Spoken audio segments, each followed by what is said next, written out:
ሁለታችንንም ማንንም አይለየንም። እስከዛሬ ብዙ ችግርና ብዙ መከራ አብረን አሳልፈናል። አሁን ያጋጠመን መከራና ችግር በፊት ካጋጠመን መከራና ችግር የማይበልጥ ነው። በፊት ብዙ መከራና ችግሮችን አሳልፈናል። ይሄም አይከብደንም፣ እናሸንፋለን። ልጆችዬ ይሄ ምንድነው?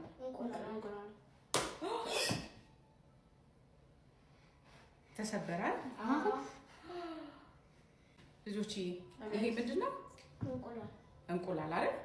ቅድም አሁን የተሰበረብኝን እንቁላል ምን አደረኩት? ጠብሼው አመጣሁት።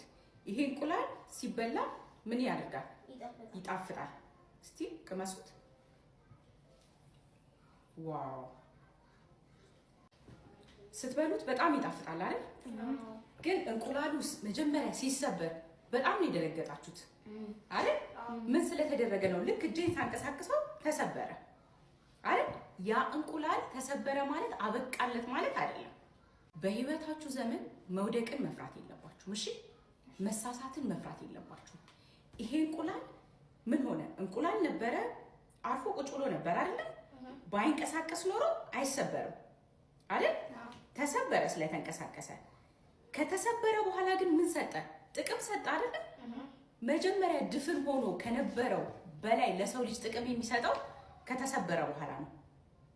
ገባችሁ? ከተሰበረ በኋላ ምን ይደረጋል? ተጠብሶ ይበላል። በጣም ይጣፍጣል። ፕሮቲን ነው አይደለ? በጣም ጠቃሚ፣ የሰው ልጆች በጣም የሚፈልጉት ምንድነው? ምግብ ነው አይደለ? ስለዚህ እናንተም በህይወታችሁ ትልልቅ ልጆችም ስትሆኑ አሁንም በትምህርት ቤት ውስጥ ኤክስ ስትደረጉ መደንገጥና መፍራት የለባችሁም። ስለሰራችሁ ነው የተሳሳታችሁት። ባትሰሩ ኖሮ ተሳሳቱ ነበር? አትሳሳቱ ማለት ስለሰራችሁ ምን አደረጋችሁ? ተሳሳታችሁ። ከተሳሳታችሁ በኋላ ግን ያንን ነገር በጣም ስለምታጠኑትና ስለምትማሩት ምን አታደርጉትም። ከዛ በኋላ አትረሱትም። ከዛ በኋላ ድጋሚ ያንን ስህተት ምን አታደርጉ፣ አትሳሳቱ። ገባችሁ? ስለዚህ በህይወታችሁ ውስጥ ስህተትን መፍራት የለባችሁም። ስትሳሳቱ ግን ምን ማድረግ አለባችሁ? ከዛ ስህተት መማር አለባችሁ። እንደገና ምን ማድረግ አለባችሁ? መስራት አለባችሁ። ልጆችዬ ከዚህ ምን ተማራችሁ? መወደቅ፣ ሚስቴክ መደረግ፣ መፍራት የለባችሁ። ምን ተማርክ? መሳሳት ችግር የለውም። መሳሳት ችግር የለውም። ምን ተማርክ? መፍራት የለብንም ስንሳሳት። ጎበዞች። ስትሳሳቱ ምን ማድረግ የለባችሁ? መፍራት የለባችሁ። ከተሳሳታችሁ በኋላ በጣም ምንድነው የምትሆኑት? ጎበዝ ነው የምትሆኑት። እሺ፣ አንድ ሚስቴክ ከሰራችሁ በኋላ ምንድነው የምትሆኑት?